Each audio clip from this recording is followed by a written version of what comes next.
You're listening to The Narrow Mind, May 23rd, 2007, show number 805, the Oxford Festival Debate.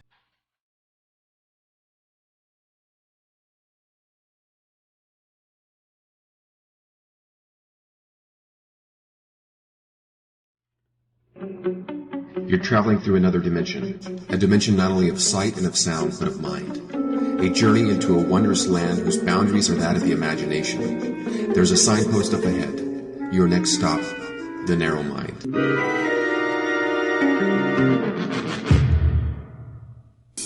My name is Gene Cook, and you are listening to The Narrow Mind.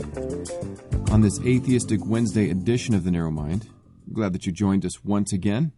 To all of you narrow mind addicts out there, we're glad that you continue the addiction. And in case you haven't received the Narrow Mind postcards yet, we've got the postcards that are printed, 4-color process postcards. We'll send them out to you for free. If you'd like to help us spread the narrow mind addiction, you can just email us your address at unchainedradio@unchainedradio.com, and we'll be sure to get them out to you. What I thought we would do today is play some clips from a debate. I haven't listened to this debate. I just kind of queued it up. Haven't listened to the debate, but somebody sent me a copy of this debate, one of our listeners, and I'm sorry I can't remember who it was because it's been probably a month since I received it, but it's entitled The Oxford Festival Debate, and it's between Richard Dawkins and Allistar McGrath. And like I said, I haven't listened to it yet. I just kind of listened to the introduction. The moderator was introducing the panelists, Richard Dawkins and Allistar McGrath, talking a little bit about Richard Dawkins and Allistar McGrath's work, their books, and so on. And so what I thought we would do is go ahead and start playing it. The first segment is about 10 minutes long. It's going to be Richard Dawkins speaking, and then I'm sure that following that will be Allistar McGrath. But we're going to stop it after Richard Dawkins, and I'm going to make some comments. In fact, I would encourage you, especially if you are a Christian, I guess this really doesn't apply to you if you're not a Christian, I would encourage you to take some notes. I want us to get, in case you're not in the habit of doing this already, I want us, including myself, to continue to get in the mindset of listening very carefully to what atheists say, to what unbelievers say, to what those people say that are averse to Christianity, that attack Christianity, that criticize Christianity, so that we can be trained to hear the relevant remarks and comments and address them. So what I'm going to do, since I'm, like you, listening to this for the first time, I'm going to take some notes. After the 10 minutes is up, I'll stop the clip, and then we will listen together. Well, we'll talk together. I'll open up the phones at that time. And let me give you the phone number. You can write it down if you've got a pencil and a pad of paper, or if you're listening online, you can just get it from the website there on the home page. The phone number is 1-800-466-1873, toll-free 800-466-1873. So what I'm going to do now is I'm going to go ahead and bring up this clip again, if I can find it here. Now, once again, this is called the Oxford Festival Debate with Richard Dawkins and Allistar McGrath. But then I hope that they will exchange, because I'm sure they'll want to pick holes in each other's arguments, by which time the hour is rolling forward. And then I hope there'll be time for you to engage with each or both of them as you wish. So that's how I hope it will move forward. And it gives me great pleasure, therefore, to invite Richard Dawkins to open the proceedings.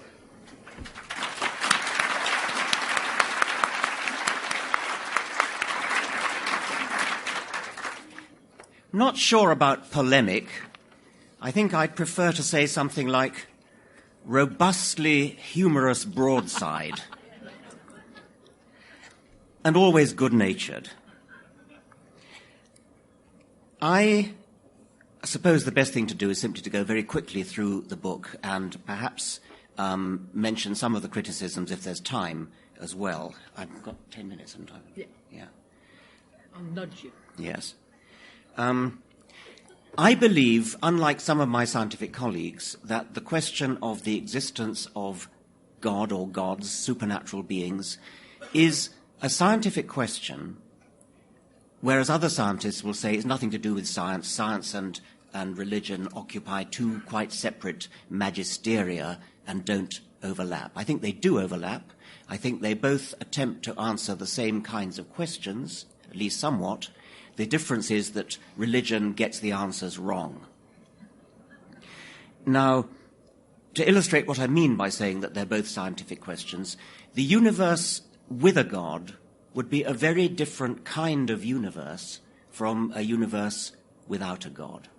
If there is a creative intelligence at the root of the universe who started everything off, who designed the laws of physics, who anticipated the consequences, namely life and perhaps us, then that is a totally different kind of universe from one which just happened and in which all the complexity, the beauty, and the elegance that we see around us evolved by slow, gradual, incremental degrees.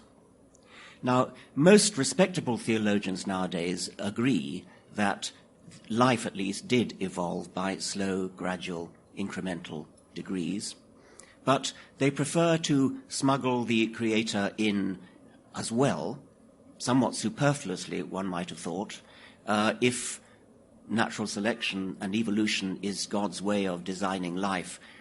Why would he choose the one way which makes it look as though he doesn't exist, which makes him his own role completely superfluous? In physics, in cosmology, there are those who accept the evolutionary view of life, but who would wish to invoke a creator for the origin of the universe. And once again, I say, the universe with a God would be a completely different kind of universe. So I do think it is a scientific question. And of course, if you believe in miracles, then that is a direct infringement of the alleged separation of science and religion, because a miracle, by any standards, is a scientific violation. In the God delusion, one of the things I did is to talk about all the various historical demonstrations or arguments for the existence of God, and I hope I disposed of them one by one. I have been criticized for not paying sufficient attention to learned works of theology, and it's true that I have ignored those works of theology which is most of them, that simply assume that God exists and concentrate instead on those that try to make the case that he does. And I think I've dealt with them with good humor. I tried to erect a table of 7 stages, 7 degrees of ranging from complete atheism to complete theism, ranging from I know that there's a God, that's number 1. Number 7 is I know that there is no God. Number 2 and number 3, 4, and 5, 6, etc., fit in between. And I categorize myself as a 6. That's to say, I think that God is highly unlikely, highly improbable, but I'm not absolutely confident that there is no God. No sane person could really say with absolute certainty that there isn't anything. You can't say with absolute certainty that there's no flying spaghetti monster, and that's the sort of agnostic that I am. I'm agnostic about your God or Zeus or Thor or Wotan or Apollo, Yahweh, Jesus, etc., and Allah in exactly the same way as I'm agnostic about the flying spaghetti monster and the invisible pink unicorn. So that's a number 6. Number 4, in the middle of that table of 7, is complete 50-50. You absolutely toss a coin and you have no bias one way or the other. I want to draw your attention to a very widespread misconception, which is that agnosticism, which, as many people have pointed out, is a highly rational position. I've just said that I'm an agnostic of a sort. That agnosticism necessarily means 50-50. Well, it doesn't, of course. You can be agnostic, or put it this way, if you're agnostic about the invisible pink unicorn, that means that it could be there, it might not be there, but that emphatically does not mean that the odds are 50-50 in your view that there is an invisible pink unicorn. So don't confuse agnosticism with exactly 50-50 odds. I won't have time to deal with it now, but the next chapter is called The Ultimate 747. It isn't actually. It's called Why There Almost Certainly Isn't a God. But The Ultimate 747 is an argument that I might come up with later if I'm asked. So the first half of the book establishes, to my satisfaction, that there is no God, or it's highly unlikely that there is a God. It's highly improbable. And the rest of the book takes off from there and asks things like, well, why are people so religious? Why is religion so ubiquitous? Do we need religion in order to be good? And I answer, of course, no. There's a chapter on children and what I regard as the abuse of children, which is the assumption, without the child's consent, that the child inherits the religion of its parents. And I've described that as a form of child abuse. I have been criticized for attempting to be dictatorial and to, as it were, steal your children away and prevent you from bringing them up Christian or whatever it is. That's not my view at all. What I'm about is not stealing children, but raising consciousness. Raising consciousness in the same way as the feminists raised our consciousness to sexed language. There is no law, nor should there be, against talking about one man, one vote. But when you hear the phrase one man, one vote, many of us will sort of wince a little bit. We're a little bit uneasy about that phrase. It ought to be one person, one vote. Similarly, if you hear the phrase Christian child or Muslim child, you ought to flinch, because there is no such thing as a Christian child. There is only a child of Christian parents. It's presumptuous and I think abusive to label a child with the religion of its parents. So there's a chapter which is partly about that. And finally, the idea of religion as consolation. A lot of people will say something like, well, I just need to believe in God. Life would be intolerable if there were no God. How can you possibly bear to live if there's no God or if there's no life after death? That, of course, is completely illogical. All sorts of things are unpleasant. Just because you want to believe something, it doesn't make it true. On the other hand, one can lead, and I think many people do lead, a highly fulfilled and satisfying life as an atheist, and I've tried to, not only in this book, but in other books such as Unweaving the Rainbow, develop that theme as well. Among the criticisms that I've had to face, I've already mentioned the one about how am I doing for time? You're okay, another 3 minutes. Okay. I've already mentioned the one about not having studied books of theology. I'm hoping that the thing that's just been passed to me... My God. Okay. Yes. Okay. I didn't know that I was going to be called upon to speak for 10 minutes. I thought we were going to go straight into an argument, and so I didn't prepare anything. And so a kind gentleman offered to go and look something up on the internet for me, and he just passed it up to me. This is The Courtier's Reply, written by the magnificent P.Z. Myers, who is indeed America's leading scientific blogger. And it's he's writing about the criticism that people like me don't talk about theology books. I have considered the impudent accusations of Mr. Dawkins with exasperation at his lack of serious scholarship. He has apparently not read the detailed discourses of Count Rodrigo of Seville on the exquisite and exotic leathers of the emperor's boots. Nor does he give a moment's consideration to Bellini's masterwork on the luminescence of the emperor's feathered hat. We have entire schools dedicated to writing learned treatises on the beauty of the emperor's raiment, and every major newspaper runs a section dedicated to imperial fashion. Dawkins cavalierly dismisses them all. He even laughs at the highly popular and most persuasive arguments of his fellow countryman, Lord D.T. Mawkscribbler, who famously pointed out that the emperor would not wear common cotton nor uncomfortable polyester, but must, I say must, wear undergarments of the finest silk.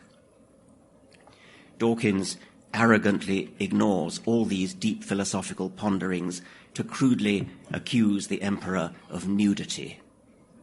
Personally, I suspect that perhaps the Emperor might not be fully clothed. How else to explain the apparent sloth of the staff at the palace laundry? But, well, everyone else does seem to go on about his clothes, and this Dawkins fellow is such a rude upstart who lacks the wit of my elegant circumlocutions, that while unable to deal with the substance of his accusations, I should at least chide him for his very bad form. Until Dawkins has trained in the shops of Paris and Milan, until he has learned to tell the difference between a ruffled flounce and a puffy pantaloon, we should all pretend he has not spoken out against the Emperor's taste. His training in biology may give him the ability to recognize dangling genitalia when he sees it, but it has not taught him the proper appreciation of imaginary fabrics.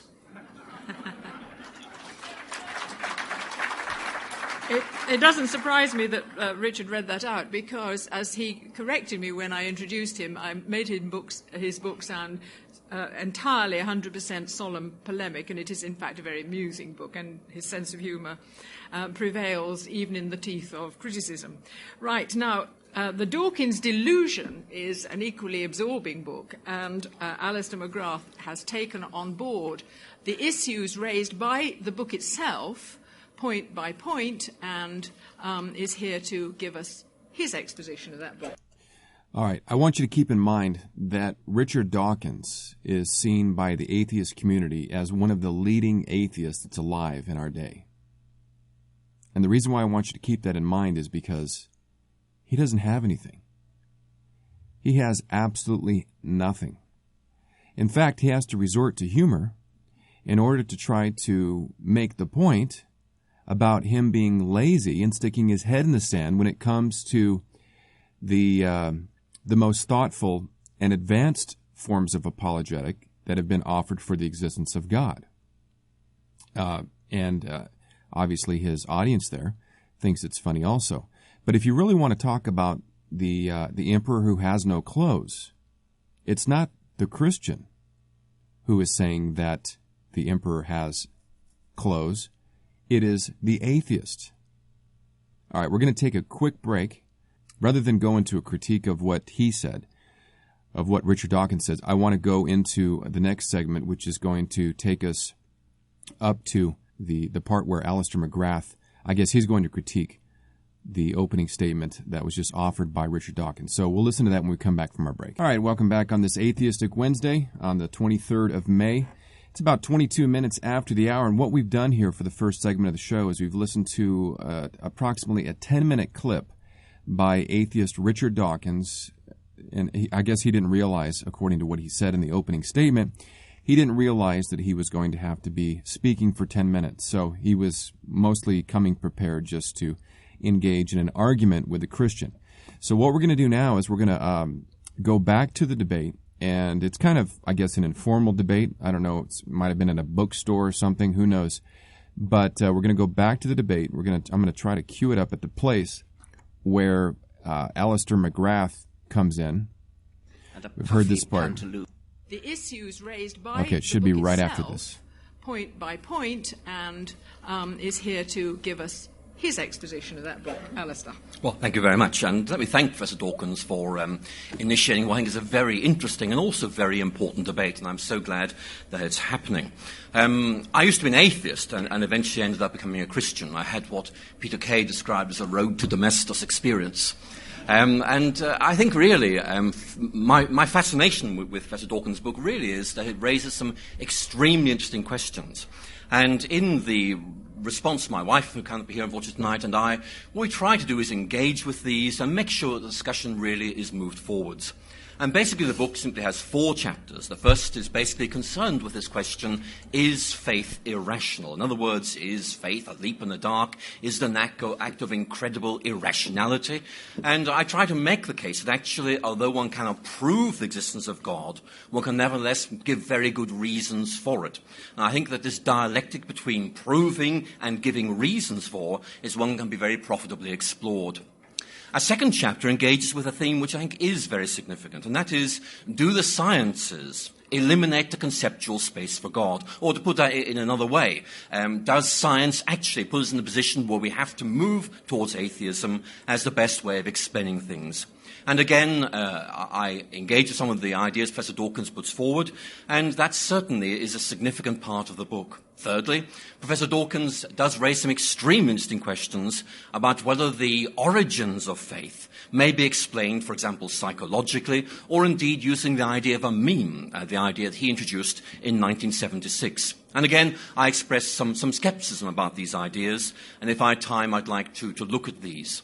But I thought in the brief time available, what I thought I would do is to try and engage with what seems to me to be the strongest argument in Professor Dawkins' book, and that is that there is in some way a link between religion, between belief in God and violence. Because I think that is a very significant issue and one that really does need to be addressed, particularly in the light of this evening being partly about trying to address the social function of religion. And I think the point I'd like to try and make is this, and that is that religious belief is ambivalent. It can be destructive. I'm going to be very, very clear about that. And Professor Dawkins cites many examples of this in his book. And certainly as somebody who grew up in Northern Ireland and seen religious tensions between Protestant and Catholic for myself, I am very, very clear that is a significant danger in any religious belief system.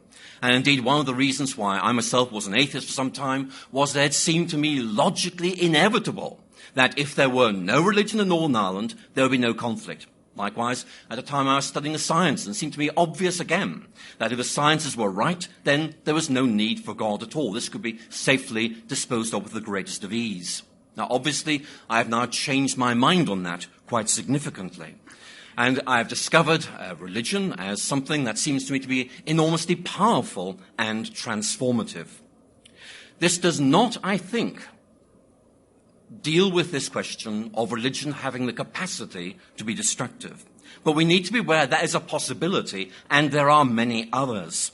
And the key point is that religion can be an immensely powerful, transformative force for good. For example, I have a quote here from Michael Shermer's book, How We Believe, which is a very interesting book by the president of the Skeptic Society in North America. And he begins by making the very fair point that religion has done some very bad things. He mentions grand tragedies, but he goes on to say, for every one of these grand tragedies, there are 10,000 acts of personal kindness and social good that go unreported. Religion, like all social institutions of its historical depth and cultural impact, cannot be reduced to an unambiguous good or evil. And that really brings me to my point. I think it's a point that really does need to be discussed.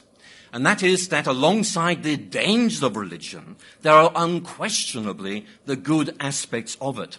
And while I see many examples of the dangers of religion in what Professor Dawkins lays out in this book, I fear I see relatively little in the way of examples of the strengths that it brings.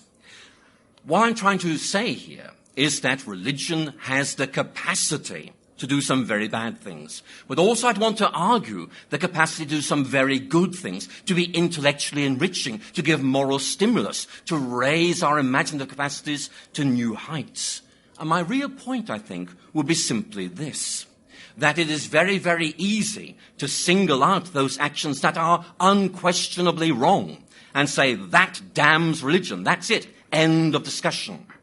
I want to say that wherever those actions take place, they do need to be condemned in the strongest possible terms. But that is not the end of the story. We need to go much deeper than that. We could very easily say, look, there's Harold Shipman, so all medics are evil. Well, we don't say that, because we can draw a very simple discrimination between a bad doctor and a good discipline. And it seems to me very important to try and make this kind of point. There's a real issue here, I think, about recognizing that there are indeed those in every movement who would regard as extremists, who would regard as being dangerous, and who those in the mainstream are trying to marginalize in order to try and ensure that their religion is what it's meant to be. To give you one very simple example. Professor Dawkins' book was published in October or September last year. Around the same time, many of you will know there was this awful incident in the United States where a gunman broke into an Amish schoolhouse and shot dead, I think it was 5 schoolgirls. And it was an appalling incident. I think many of you will have been deeply disturbed by it. The Amish are a very conservative Protestant sect. Indeed, Professor Dawkins refers to them in his book. They wear 17th century clothing, but they take the moral example of Jesus with the utmost seriousness. And they stated very, very categorically, there will be no reprisals of any kind. There will only be the offering of forgiveness. And the gunman's widow said that was absolutely transformative for her. It gave her and her family the chance to regroup and begin to start living all over again. There is that side to religion. And more than that, religion possesses internal resources to begin to critique itself. For example, Jesus did violence to no one. He had violence done to him. That's one of the reasons why for Christians the crucifixion is of such enormous importance. It's all about the transfiguration of violence. And it seems to me enormously important that where Christians become mixed up in violence, there is an internal corrective mechanism. This is not the way it should be. And therefore it seems to me there's an extremely important point to be made here. Religion has indeed the capacity to go seriously wrong. It can become extremely dogmatic, extremely intolerant, extremely aggressive, as indeed can other worldviews as well. But there are those within these religions doing what they can to prevent that, to say this is the authentic way of being Christian, of being Muslim, and trying to redirect their communities. It seems to me that those of us who have religious beliefs need to work very, very strongly for those. And those of you who are critics of religion in this audience also need to help us by trying to make sure that those who are extremists really are confronted in order that something can be done about this. But for me, religion, or is my personal faith, has something very simple and very powerful to say. It's saying that one may appreciate this world and see it in all its beauty, all its glory, but at the same time be aware that this beautiful world points beyond itself to something else. It is an invitation to discover, an invitation to move beyond the limits of where we are and discover something else as well, which is both enriching and, in my view, ennobling. Thank you. Thank you.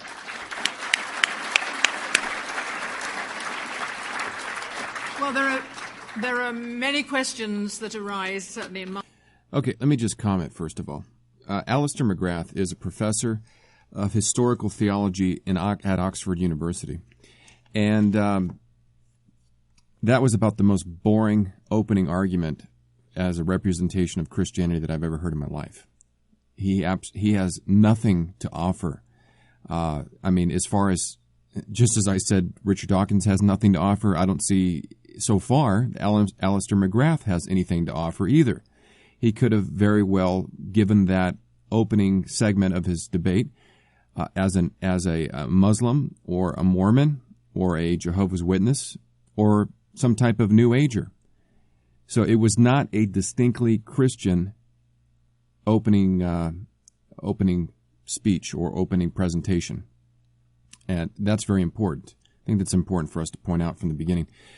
Because I suspect that he, just based on some of the things that he said, I suspect that he probably subscribes to natural theology, which means we're going to get in trouble here in a second. Or we're not going to get in trouble. Those who espouse natural theology are going to get in trouble because it's so easy to attack and criticize. Now let's go on and see what kind of interaction they have. Certainly in my mind to both of those, but I want not to be a partaker so much as the chair of an exchange of views now. Richard, would you like to pick up points from what? Yes, I would. Allistar's eloquence about the goodness of religious people, of course, I entirely agree with, and that's not in dispute. I'm not in the business of totting up good deeds and bad deeds that are done by religious people and done by non-religious people. If every good deed in the world was done by a religious person, that wouldn't move me in the slightest degree, because what I care about is what's true. I want to know, is there a God in the universe or not? And the fact that, if it is a fact, which I doubt, but if it were a fact that religion makes people good, that would, of course, not in the slightest degree make it true what they believe, which is that there is some kind of supernatural creator. So I'm quite happy to accept everything Allistar said about the good things that are done in the name of religion. A slightly more interesting approach would be, rather than ask, as a matter of fact, can we count up good people, bad people on both sides, is there any general reason to expect good deeds or bad deeds to flow from religion? And we might think about those. He also said that religion is intellectually enriching. That, I must say, I find harder to take. I should have thought it was intellectually impoverishing, in the sense that it cuts off investigation by providing easy, facile answers to deep and troubling questions, like the questions that science tackles. Now, in his book, Allistar makes a lot of the limits of science, and he quotes my hero, and I guess his, Peter Medower, on the limits of science. And tries to make the case that if science is limited, that therefore religion should somehow take us beyond science. There are some people, such as my friend Peter Atkins, who would deny that science has limits, and would say that Peter Medower got that wrong. I don't deny that. I suspect that science probably does have limits, or at least it's quite likely that it does. But what I would say about that, and this comes back to the point about intellectually enriching, if science has limits, if there are some questions that science can never answer, what on earth makes anyone think that religion is going to fare any better? There may be some totally unanswerable questions, but... maybe the fact that we have a God that's revealing things to us. This is about the most boring debate that I've ever heard in my entire life. Certainly I would agree with Atkins that science is making a pretty good job, and that science is immensely intellectually enriching, and that insofar as religion attempts to answer those questions, it is stultifying and impoverishing and limiting, not intellectually enriching. Look, a chess game is intellectually enriching. Texas Hold'em is intellectually enriching. Scrabble is intellectually enriching. Big deal. Not enriching. Richard, can I ask you, I think you say in your book that science cannot explain why we're here. Well, it depends what you mean by why. Science the can... origin. Well, I mean... That's actually a question of how we got here, not why we're here. And that is a question that science cannot answer, because science can only observe. Let's see what Richard says.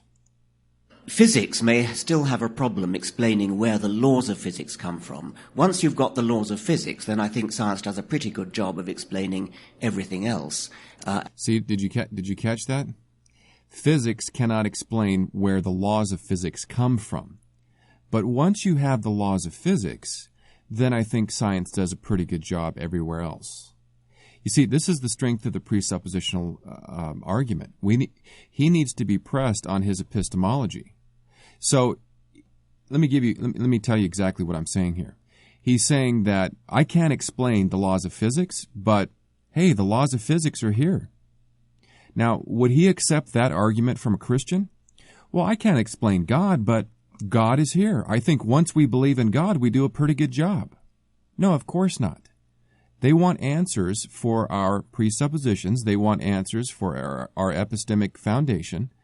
So we need to press them on theirs. There are many things that this guy is just simply assuming.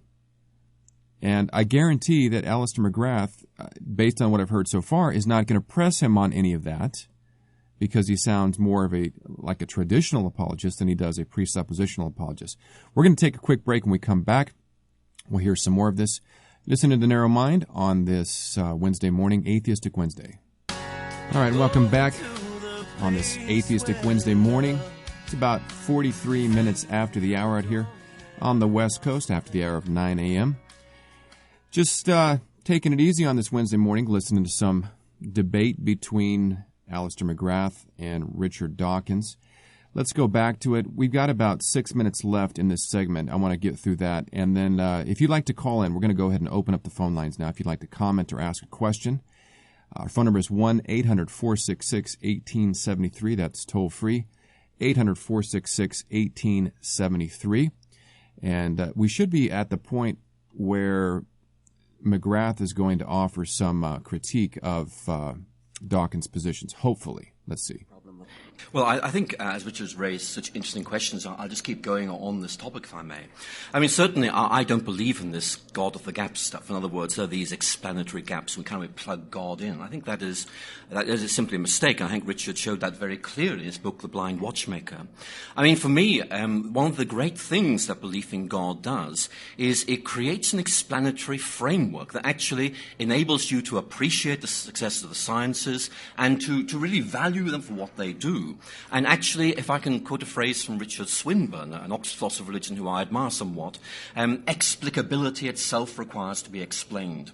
And Swinburne's argument is that belief in God, if you like, gives you this way of looking at things which itself accounts for and indeed exults in the success of the sciences, but at the same time offers you an understanding of God as one who lies behind that. And indeed, one of my favorite quotes from C.S. Lewis, again, we're in Oxford, so Lewis is a very good person to quote, is, "I believe in Christianity as I believe the sun has risen, not just because I see it, but because by it I see everything else." But if I could just press Richard at one point, because he made some very interesting points, and it is to do with the limits of the sciences. And in suggesting there are limits, I mean, I'm not for one moment critiquing the sciences. I'm just saying let's kind of calibrate where they take us. In The Devil's Chaplain, Richard, I think, makes a statement which goes something like this: science has no methods for deciding what is ethical. Now, you might want to qualify that a bit, but the point I would want to make is that one of the central questions at the heart of human existence is, what is the good life and how do we lead it? And I would suggest that sciences might indeed help us lead life, but might not actually give us that moral vision that might guide them. And so really the question I would want to explore is, where do we get that moral vision from? I mean, for example, when I think of Iris Murdoch, who had some very strong views in that matter. Although an atheist herself, in the sovereignty of good, she has this very definite idea, unless there is a transcendent notion called good, to which in some sense we can have access, then actually we're left rather bereft as we try and explore that. And that seems to me to be a very important indicator of the need really to move beyond this and try and find some transcendent ground for moral decision-making. Can I ask, I want you to answer this, but can I just ask whether you are speaking up for all religions or simply for Christianity as the prevailing truth? Or would you defend Islam and, I don't know, other gods, Olympus? I mean, any structured set of beliefs in gods of any time and at any place? I really am speaking as a Christian, and therefore I must apologize to any present who would feel it important to defend an alternative religious position. I don't know enough about them, really, to feel I can speak competently. But do you speak of Christianity because you believe it to be the prevailing, unique truth about things? I believe in Christianity because I believe it to be true. That's very, very clear for me. Right. Richard. Coming back to the point about morals. By the way, that was very weak. The reason why he doesn't defend Islam is because he doesn't know enough about it. Well, maybe if he studied Islam, he could become a Muslim. Maybe he would find Islam to be more compelling than Christianity. I mean, that's the logical outcome of that statement. This is why you cannot argue. You have to argue Christianity presuppositionally. You can't do it any other way. Morals. I accept that science cannot tell you what's right and what's wrong. There's no experimental evidence that something is right and something else is wrong. A scientific mode of thought, which I would take as a characterization of utilitarian or other kinds of moral philosophy, is a way of ironing out the inconsistencies in your moral thought, but fundamentally there are no fundamental rights and wrongs that you can derive from science. But given that right and wrong is a very difficult question anyway, once again, what on earth makes you trust religion to tell you what's right and wrong? I mean, if you do trust religion, where are you going to get it from? For goodness sake, don't get it from the Bible.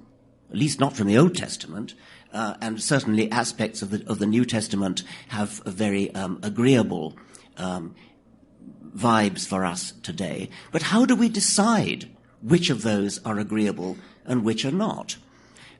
It is the case that since we are all 21st century people, we all subscribe to a pretty widespread consensus of what's right and what's wrong. Nowadays, we don't believe in slavery anymore. We don't believe in child labor. We don't believe in physical violence in the home. There are all sorts of things that people used to believe in and no longer do.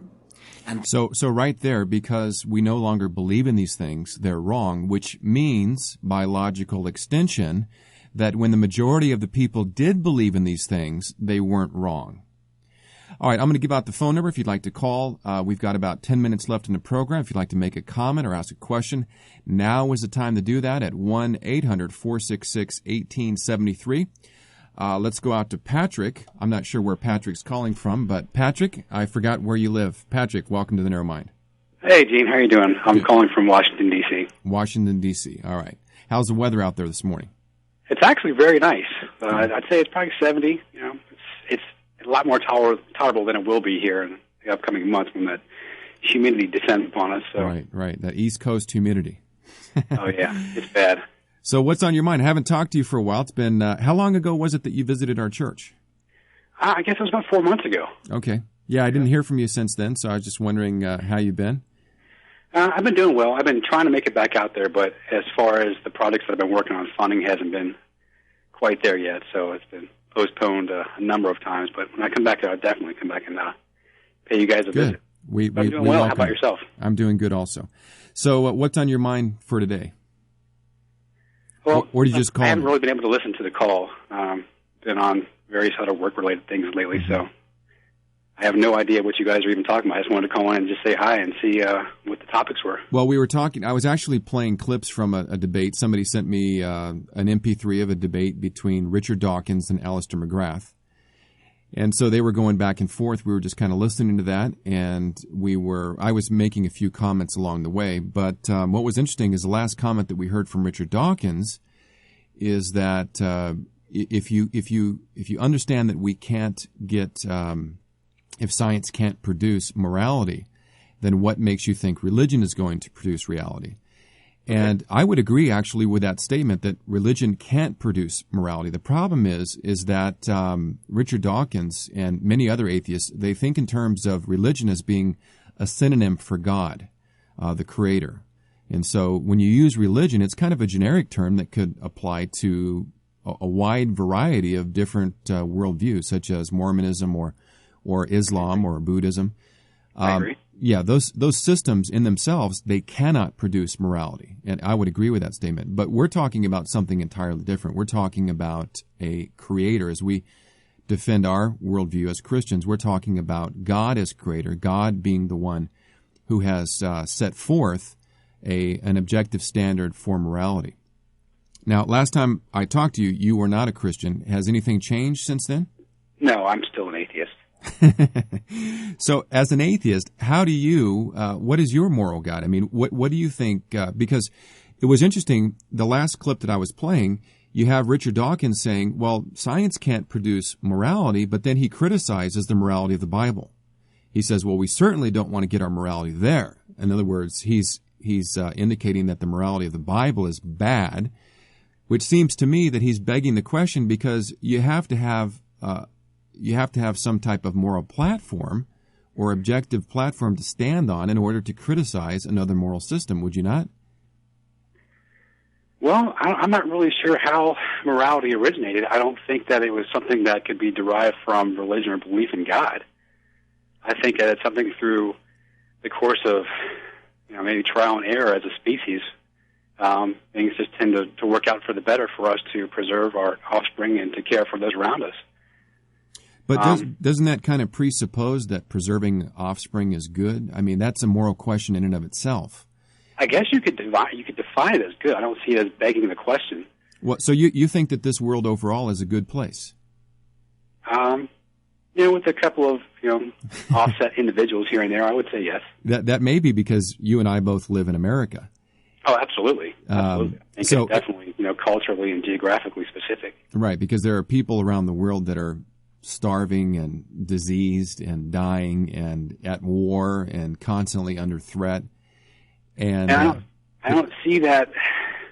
I don't see the starvation as more of a morality thing than I do as just, just for the most part, maybe geographically and culturally inconvenient for those people to live where they are. But yeah, but I guess the point that I was making, I guess I didn't communicate this, is that if we presuppose that the extension of our offspring or the preservation of our offspring is a good thing, then that seems to me that we're also presupposing that the world is a good place. And there's a lot of people around the world that are just miserable that would just as soon die. Yeah, but there's people out there that do the same thing and that have never heard of God, or at least God within the definition or the context that we're speaking of now. Yeah, well, the Bible actually tells us why that's the case. The Bible explains to us that man has been made in the image of God, and as a result, he is a moral being. Although as a moral being, he is living in a cursed world and a fallen world. But isn't that begging the question at the same time to say that, just because the Bible says so, that it must be true? Well, all of our reasoning is going to be circular. We're going to reason from ultimate axioms. But how do you arrive at the conclusion that all things are based upon morality and therefore Jesus Christ? Because it's the only explanation that comports with reality. See, when you point out, and you point out accurately, that religious people and non-religious people have a moral sense about them.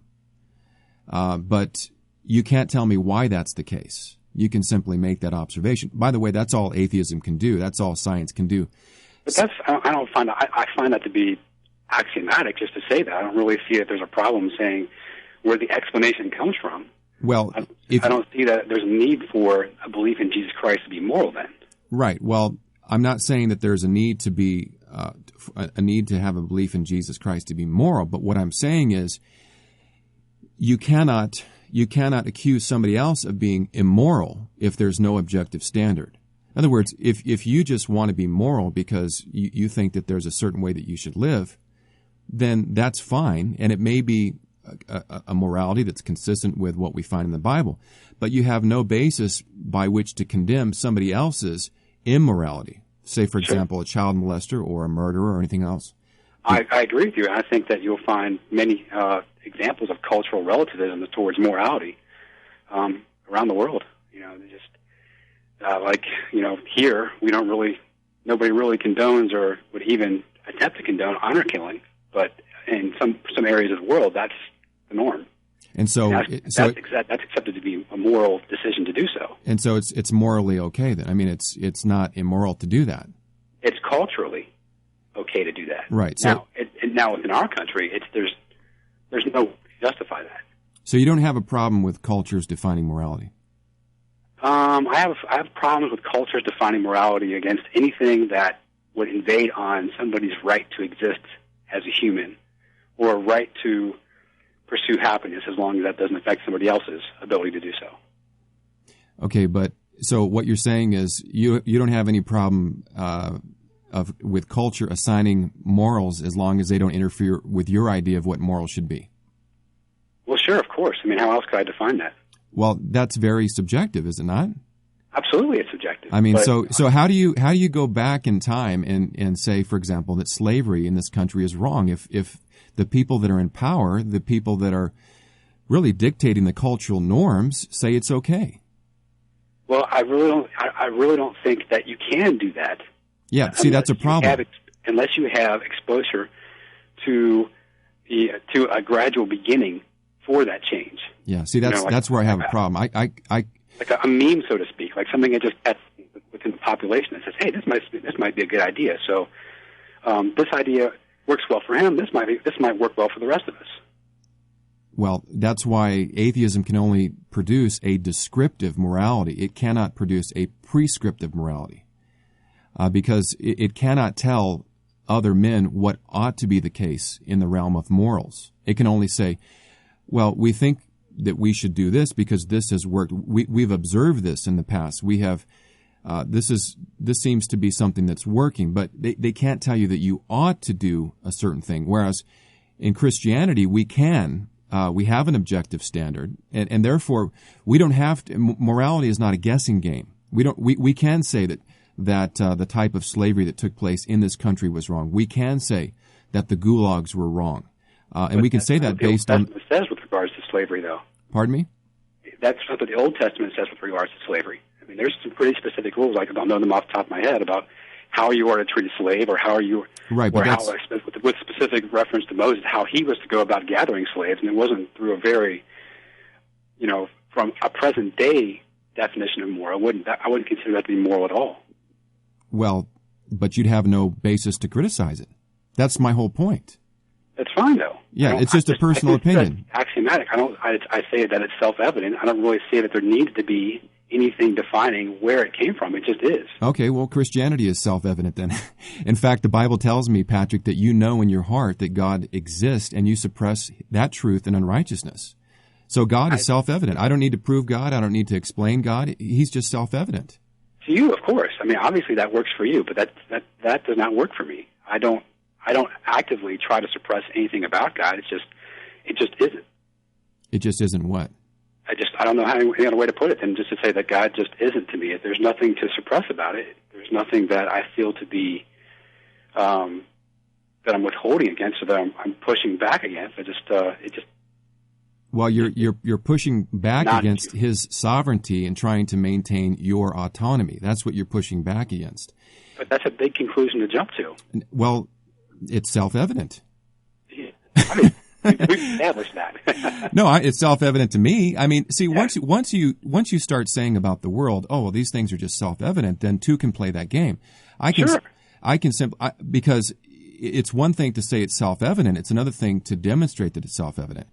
And I have a problem with morality being a subjective venture. In other words, I have a problem with individuals autonomously determining what morality is. Okay. And you have a problem with the way that I determine my morality. Right. I have a problem not only with the way you determine, but everybody who rejects the God of Christianity has the same method. Okay. So we spent a good month together that Sunday, and we had a good time. Now, do you trust me any less than the people around you?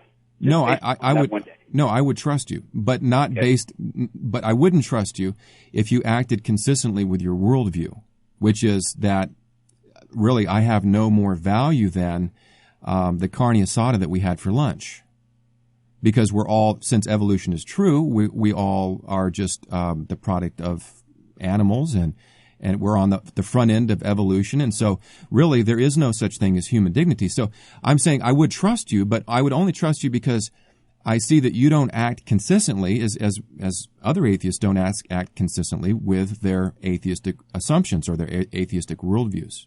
Well, I think there's probably a good deal of contradiction in the way that we act with respect to many things, not just within respect to Christianity.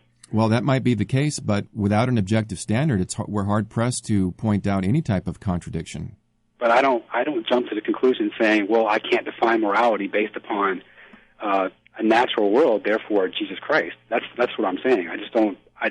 I fail to see the connection with that. Well, that's not the connection. That's not my argument. My argument in general, the God of the Bible, for that matter. Yeah, my argument for Christianity is not that Patrick doesn't have an objective moral standard. That's my argument against Patrick's worldview. My argument is that Patrick cannot produce a consistent worldview that comports to reality. That's my critique of your worldview. On the other hand, I'm saying that the Bible is true, and I believe that the Bible does comport to reality by giving us, for example, a consistent objective standard for what is right and wrong. So I don't have to autonomously say, well, you can do whatever you want as long as you don't step on my toes. See, that's the difference. Isn't that what we do regardless of what you're saying? Isn't that how the world operates? Well, you'd have to explain what you mean by that's the way that the world. We don't live in a Christian world. In other words, the majority of the people on the face of this planet are not Christians. And so if you mean the world in the sense that the Bible uses a term, the majority of the human race, according to human reasoning and natural thinking, yeah, I would agree with you. Okay. Well, we're out of time, Patrick. We've actually gone a few minutes over. Well, it was great talking to you, Jim. Yeah. I hope to catch up with you soon. I hope to catch up with you, too. And I'm going to continue. We actually added you to our prayer list at Covenant Baptist Church, and so we're going to continue to pray for you. We have a Wednesday night prayer meeting, so we'll be praying for you tonight. Oh, great. Bye. All right, take care. All right, take care. Bye. All right, thanks for tuning in to Atheistic Wednesday, and we'll be back tomorrow afternoon, Lord willing, at 3 p.m. for Covenant Theology Thursday. So be sure and join us then. If you're a Christian out there, would you pray for Patrick that the Lord Jesus Christ would be gracious to him as he was gracious to you? You've been listening to The Narrow Mind. My name is Gene Cook. There's no babies.